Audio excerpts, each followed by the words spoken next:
মজুরি চাইতে কারখানায় গেলে প্রতিষ্ঠান বন্ধ হয়ে যায়, আর প্রতিষ্ঠান বন্ধের প্রতিবাদ করলে শ্রমিকরা লাঠি পিটা খায়, গুলি খায়, নির্যাতনের শিকার হয়। কাজ করতে এসে আগুনে পড়ে শ্রমিক মারা যায়। এক কঠিন বাস্তবতা এসে শ্রমিকরা দাঁড়িয়েছে। কাজ করেও মজুরি পাবে না, মজুরি চাইতে গেলে লাঠি পিটা খেতে হবে, গুলি খেতে হবে, কাজ করতে এসে আগুনে পুড়ে মারা যেতে হবে। আর ট্রেড ইউনিয়ন নামে যা শ্রমিকদের জন্য রয়েছে তা কর্তন করতে করতে মালিকদের পক্ষে আর বিদেশিদের পক্ষ নিয়ে অবলম্বন করার প্রক্রিয়ায় ট্রেড ইউনিয়নকে এখন একটা বাজে প্রক্রিয়ায় নিয়ে গেছে। আইন সংশোধনের নামে আইনকে খণ্ডিত করে এক ধরনের পক্ষপাতিত্ব অবলম্বন করে শ্রমিকদের গণতান্ত্রিক বা ট্রেড ইউনিয়নের অধিকারকে আজকে খর্ব করা হচ্ছে।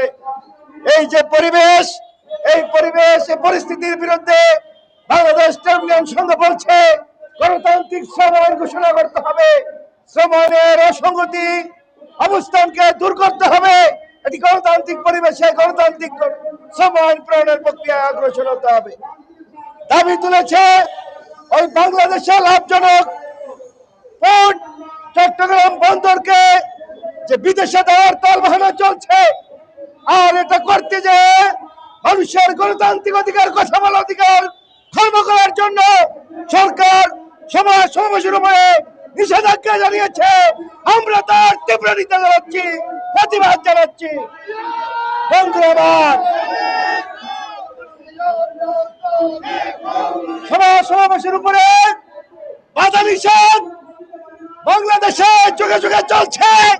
কি হাসিনা, কি খালেদা, কি আরশাদ, কি গোলাম আজম, কি নামধারী বিভিন্ন দল বর্তমান অন্তর্বর্তী সরকারে শ্রমিকদের যেমনি গুলি করে মারছে, লাঠি পিটা করছে, শিক্ষকদের দাবির প্রেক্ষিতে আন্দোলন করতে গেলে পিটাচ্ছে, তেমনি ভাবে সমাবেশের উপরে নিষেধাজ্ঞা ঘোষণা করছে।